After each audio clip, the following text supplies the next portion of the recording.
रम जा मनवा रम जा अपने राम में। रम जा मनवा। ओ रम जा मनवा रम जा अपने राम में। रम जा ओ रम जा मनवा रम जा अपने राम में। रम जा ओ रम जा मनवा रम जा अपने राम में। रम जा ओ रम जा मनवा रम जा अपने राम में। रम जा ओ रम जा मनवा रम जा अपने राम में। रम जा मनवा। ओ रम जा मनवा रम जा अपने राम में। रम जा मनवा। ओ रम जा मनवा रम जा अपने राम में। रम जा मनवा रम जा अपने। ओ रम जा मनवा रम जा अपने राम में। रम जा मनवा रम जा अपने राम। ओ रम जा मनवा रम जा अपने राम। ओ रम जा मनवा रम जा अपने राम में। रम जा मनवा रम जा अपने राम में। पूज्यपाद स्वामी जी महाराज ने आज मन को प्रबोधन नामक प्रसंग लिया है। स्वामी जी महाराज हम सबसे निवेदन कर रहे हैं, अपने अपने मन को प्रबुद्ध कीजिएगा, सोए हुए को जगाइएगा, अच्छी तरह से समझाइएगा। प्रबोधन का अर्थ है अच्छी तरह से समझाना। सोया हुआ है तो उसे जगाना, उसे भी प्रबोधन कहा जाता है। आपने देखा साधक, कोई ऐसी पंक्ति नहीं जहां स्वामी जी महाराज ने मन को ये नहीं समझाया। थोड़ी सी नाम की महिमा बताते हुए साथ ही ये कहा कि मन इस नाम का जप कर, इस नाम पर भरोसा रख, इस नाम पर विश्वास रख, इस नाम की आराधना कर, इस नाम की उपासना कर। ये स्वामी जी महाराज का शाश्वत उपदेश है साधकजनों। हर प्रसंग में यही फरमाते हैं। परसों बातचीत चल रही थी नाम पर विश्वास की, श्रद्धा प्रेम, गांधी जी की चर्चा चल रही थी। युग के बहुत बड़े विश्वासी हुए हैं राम नाम, बहुत उच्च कोटि के विश्वासी महात्मा गांधी। उनको बोध है कि राम नाम में रोग निवारक क्षमता है, शोक को संहार करने की क्षमता है, पापों को नष्ट करने की क्षमता है। ये सारे के सारे विश्वास गांधी जी के अंदर उस दिन जिक्र आया था। गांधी जी रोज राम राम जपा करते और जब से स्वामी जी महाराज से मिलन हुआ इन स्वामी जी महाराज से, तब से नियमित रूप से राम नाम जपना उन्होंने शुरू किया। स्वामी जी महाराज के मिलने से पहले वे नियम पूर्वक राम राम नहीं जपा करते, जपते लेकिन नियम पूर्वक नहीं। राम नाम में उनका विश्वास भी था, पर स्वामी जी महाराज के कहने के बाद उन्होंने नियम पूर्वक स्वामी जी महाराज से वायदा किया कि मैं आज से वायदा करता हूं स्वामी जी, मैं नियम पूर्वक राम नाम जपा करूंगा। तो तब स्वामी जी महाराज ने अपनी जेब से अपनी माला निकाल के तो महात्मा गांधी जी को दी थी। वही माला साधक चुनो जिस वक्त महात्मा गांधी जी को गोली लगी है, उस वक्त भी वही स्वामी जी महाराज की दी हुई माला उनके हाथ में थी। स्वामी जी महाराज इस युग के जहां इतने विश्वासी हुए हैं, वहां एक गृहस्थ महात्मा गांधी भी उन्हीं की तरह विश्वासी हुए हैं। A very practical person. कहा करती कि जब मैं अंग्रेजों की चाल में फंस जाता हूं, मुझे कोई रास्ता दिखाई नहीं देता, तो मैं अपनी मां की गोद में चला जाता हूं, उनसे आशीर्वाद लेके तो मैं बलपूर्वक आगे उनके साथ युद्ध करता हूं। एक शक्तिशाली साम्राज्य के साथ, अंग्रेज राज्य के साथ। जब मैं अपने आप में कमजोर महसूस करता हूं तो मुझे बल चाहिए होता है, तो मैं अपने पिता की चरण शरण में जाता हूं, वहां से मुझे बल मिल जाता है। लोगों को इस बात पर शंका हुई तो उन्होंने कहा कि आपके माता पिता की मृत्यु हुई बहुत देर हो गई है, क्या स्वर्ग से आते हैं वे आपको आशीर्वाद या बल देने के लिए? तो उन्होंने कहा नहीं, गीता जी मेरी मां है और राम नाम मेरे पिताश्री है। जिस वक्त मैं कोई अंग्रेजों की चालों में फंस जाता हूं, वे मुझे फंसाने की कोशिश करते हैं और मुझे निकलने का कोई रास्ता दिखाई नहीं देता, तो मैं गीता मां की गोद में जाता हूं, एक आधा श्लोक पढ़ लेता हूं, चिंतन मनन करता हूं, तो मेरी समस्या का समाधान हो जाता है। जब मैं अपने आप में थोड़ा निर्बल दुर्बल महसूस करता हूं, शारीरिक तौर से, बौद्धिक तौर से, तो मैं राम नाम का आश्रय लेके, अपने पिताश्री का आश्रय लेके राम राम जपता हुआ उनसे बल प्राप्त कर लेता हूं, तो मैं फिर बलवान महसूस करता हूं। उस दिन चर्चा चल रही थी साधुजनों, आज गांधी जी राम राम जपते जपते तो मन उनका थोड़ा उच्चाट हो गया। गृहस्थी में रहते रहते साधुजनों बहुत सारी घटनाएं घटित होती रहती हैं, अनअवॉइडेबल, आदमी उनको अवॉइड नहीं कर सकता। होता तो सब कुछ अपने कर्मों के अनुसार ही है। जो कुछ भी घटित होता है, चाहे वह पिछले कर्मों के अनुसार है, चाहे वह अभी के कर्मों के अनुसार है, पर है तो अपने कर्मों के अनुसार ही। इसमें आप साधक हो, साधक जनों, हमें कभी अविश्वास नहीं करना चाहिए, पूर्ण विश्वास होना चाहिए। जो कुछ भी अच्छा घट रहा है वह कोई अच्छा कर्म हो गया, उसके कारण घटित हो रहा है। जो कुछ बुरा घटित होता है, समझ लीजिएगा कोई बुरा कर्म हो गया तो उसके कारण घटित हो रहा है। कईयों का फल तत्काल मिल जाता है, कईयों का फल साल 2 साल के बाद, कईयों का फल इस जन्म में, कईयों का फल अगले जन्म में। ये निर्भर करता है कि आपने कैसा बीज, कैसा कर्म बीज बोया है।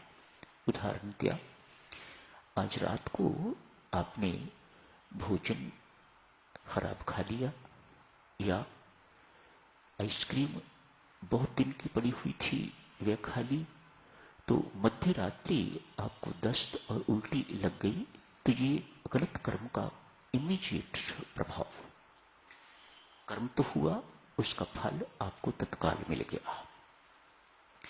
कई पौधे ऐसे होते हैं जो 1 महीने के अंदर अंदर आपको थोड़ा बहुत फल, सब्जी, जो कुछ भी होता है वह देना शुरू कर देते हैं। सेब का पौधा है, उसे 10, 11 साल, 12 साल के बाद फल लगता है, तब तक वह बढ़ता रहता है। तो बीज पर निर्भर करेगा किस चीज का आपने बीज बोया है, वह आपको तत्काल फल देने वाला है, कुछ देर के बाद फल देने वाला है, इस जन्म में देने वाला है या उससे अगले जन्म में देने वाला है तो अपने कर्मों का ही फल। हर साधक को इस बात को बिल्कुल याद रखना चाहिए। देवियों सज्जनों, यह बात याद आती है, माता पिता सब यहां बैठे हुए हैं, आपको कर्तव्य याद दिलाता रहता हूं, आप अपने अपने कर्तव्य से पलायन करते रहते हो। बच्चियों को चुन्नी का प्रयोग करना, महिलाओं को सिर का ढकना, एक सिर भी इस वक्त ढका नहीं हुआ है। बड़ों के सामने कैसे बैठना चाहिए, कैसी इज्जत होती है उनकी, मंदिर जैसे स्थान में कैसे जाना चाहिए, ये माता पिता नहीं सिखाएंगे तो क्या मैं सिखाऊंगा? ये बातें आपके दिमाग में क्यों नहीं आती? ये आप ही का कर्तव्य है। ये क्यों नहीं समझते कि जिस पुत्री को हमने समझाया नहीं वह कल पराये घर जाके क्या करेगी? ये अच्छे परिणाम तो नहीं निकल रहे। आप देखते हो कि परिणाम अच्छे नहीं निकल रहे। क्यों? आपने शिक्षा उन्हें ठीक नहीं दी। शिक्षा जो देनी चाहिए, जो अपनी संस्कृति है उससे हटके आप बातें करते हो। जो शिक्षा देनी चाहिए, जो शिक्षा उनको मिलनी चाहिए, वह शिक्षा मिल नहीं रही। पुराने वक्तों में, बहुत पुराने वक्तों की बात नहीं, मैंने ये दिन देखे हुए हैं। क्या मजाल है किसी बहू की या किसी लड़की की कि वह नंगे सिर अपने बाप या ससुर के सामने खड़ी हो जाए। मंदिर भी जाना है, किस प्रकार से लोग जाते हैं। हाँ, एक जगह मैंने देखी है जहां प्राय महिला सिर ढकती हैं जब शमशान घाट जाना होता है। ये नई चीज शुरू हो गई है। पहले महिलाएं शमशान घाट नहीं जाया करती थी, अब जाती हैं। तो वहां मैंने सिर ढका हुआ देखा है, लोगों का देखता था कि वहां सिर ढक लेती थी। मंदिरों में कोई जरूरत नहीं समझी जाती, बड़ों के सामने कैसे खड़े होना है, इन चीजों की जरूरत नहीं समझी जाती। तो ये अच्छी बात नहीं है। मैं तो आपको सिर्फ सावधानी कर सकता हूं देवियों सज्जनों। ये प्रॉब्लम्स तो आपकी हैं और आपको भुगतनी पड़ती हैं, इसलिए सचेत आपको करता रहता हूं।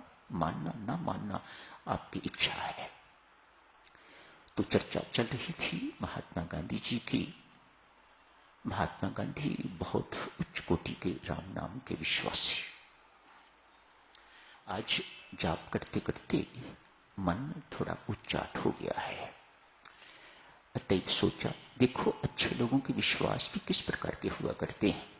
अच्छे लोगों के विश्वास इस प्रकार के नहीं कि अपना काम निकलना चाहिए, दूसरे को चाहे जितना मर्जी दुख हो इस बात की कोई चिंता नहीं।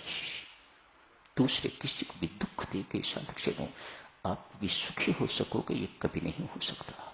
हाँ, ऊपर ऊपर से जैसे मर्जी आप उछलते कूदते दिखाई देते रहो, लेकिन अंदर से आपके आग लगी हुई है और वह आपके चेहरे पर आग की लपटें झलकती हैं।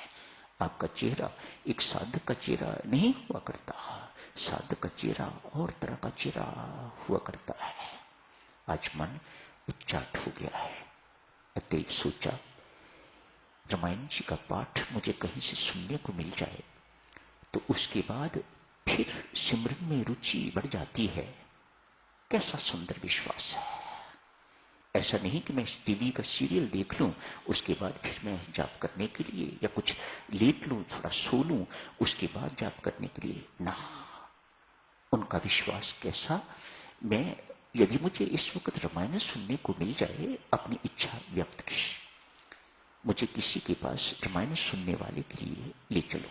मैं रामायण जी सुनना चाहता हूं ताकि मेरा मन फिर सिमरन में टिक जाए, मेरा मन फिर परमात्मा पर टिक जाए। मानो वे व्यक्ति कभी अपना मन परमात्मा से हटाना नहीं चाहता।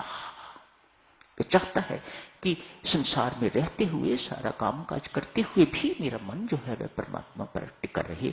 ऐसे महात्मा गांधी ऐसे नहीं महात्मा बन गए। ऐसे घर गृहस्थी को निभाते हुए महात्मा की उपाधि प्राप्त करना कोई छोटी बात नहीं है। कुछ करनी करी है उन्होंने और उसका फल उन्हें मिला है कि एक महात्मा ना होते हुए भी, संत ना होते हुए भी, संन्यास ना लिए हुए भी, घर गृहस्थी निभाते हुए भी, देश के लिए लड़ाई करते हुए भी उन्हें महात्मा की उपाधि मिली गई है। सारा संसार उन्हें मानता है, सारा संसार उन्हें महात्मा कहता है। एक राधा नामक व्यक्ति उसके पास महात्मा गांधी जी को रामायण पाठ सुनने के लिए ले गए हैं। महात्मा गांधी उस व्यक्ति को देखकर, राधा ये पुरुष का नाम है, राधा को देख के चकित भी हुए और रामायण पाठ सुन के बहुत आनंदित हुए, मानो भर गए। सिस्टम फिर तैयार है राम नाम जपने के लिए, सिमरन के लिए फिर तैयारी हो गई। चकित क्यों? आनंदित तो हुए रामायण जी का पाठ सुन के, बहुत अच्छा लगा। वह राधा नामक व्यक्ति भाव विभोर होके रामायण जी का पाठ करता, दूसरों को सुनाने के लिए नहीं, अपने लिए भाव विभोर होके अकेला ही रामायण जी को गाता। कोई सुनने के लिए आ जाए, कोई सहयोग देने के लिए आ जाए, लेकिन अपेक्षा है नहीं कि आए मेरी रामायण सुने, मेरी आवाज सुने, ये करे वो करे, ऐसी बिल्कुल कोई किसी प्रकार की इच्छा उसके अंदर नहीं। बहुत अच्छा लगा महात्मा गांधी जी को। तो महात्मा जी ने पूछा, आप? हाँ बापू मैं। राधा को पूछा, आप? राधा ने कहा, हाँ बापू मैं। आप तो कुष्ठ रोगी थे। था। ये राम नाम का प्रताप है कि मैं कुष्ठ रोगी नहीं रहा। क्या किया आपने? महात्मा गांधी जी ने जिज्ञासा प्रकट की, क्या किया आपने? कहा, बापू सिर्फ राम राम जपा और बिल के पत्तों का जूस निकाल के, पानी निकाल के तो अपने घावों पर लगाया करता था, उससे मैं बिल्कुल ठीक हो गया। महात्मा गांधी ने कहा, अब समझा परमेश्वर ने क्यों मुझे इस राधा नामक व्यक्ति के पास भेजा है, क्यों राम राम जपते जपते मेरा मन उब गया, क्यों मेरे अंदर रामायण जी सुनने की प्रेरणा दी, ताकि मैं इस व्यक्ति की बात सुन सकूं, जिससे मेरा विश्वास परमात्मा के प्रति, परमात्मा के नाम के प्रति अनंत गुना सुदृढ़ हो। राम नाम रोग निवारक है, पाप नाशक है, शोक हरता है। महात्मा गांधी ने इन 3 शब्दों का प्रयोग किया। राम नाम में क्षमता है ये सब कुछ करने की, मेरा विश्वास अनंत गुना सुदृढ़ हो गया। इसी विश्वास के बल पर ही साधुजनों उन्होंने इतना बड़ा युद्ध जो है वह जीता। ठोक बजा के कहते हैं, मैं जिस वक्त बोलता हूं उस वक्त मैं नहीं बोलता। कैसा विश्वास है! ये बातें ऊपरी ऊपरी नहीं जैसे हम करते हैं, ना, उनके हृदय से निकला करती। एक स्वामी जी महाराज ऐसी बातें करें तो इनको तो शोभा देती हैं। ये तो व्यवसाय से, प्रोफेशन से ये संत महात्मा है, लेकिन वह व्यक्ति तो प्रोफेशन से संत महात्मा नहीं है। राम नाम के जापक को समझाते हैं कैसे राम नाम आपको जपना चाहिए। बिन भाव जपा हुआ ऐसे, साफ कहते, बिन भाव से राम नाम जपा हुआ बिल्कुल ऐसे जैसे कि टेप चल रहा है। ऐसी बातें जो अनुभवी संत महात्मा कहते हैं वह महात्मा गांधी कहा करते हैं। तो सचमुच समय हो गया है, कल जारी रखेंगे। एक बात और कहना चाहता हूं, बंकिम चंद्र चटर्जी की कल करेंगे बात उसकी। वे भी, उनका भी विश्वास राम नाम में कैसा विलक्षण, कैसा अद्भुत, कल कर लेंगे चर्चा इसकी। आज यही समाप्त करने की इजाजत है। धन्यवाद।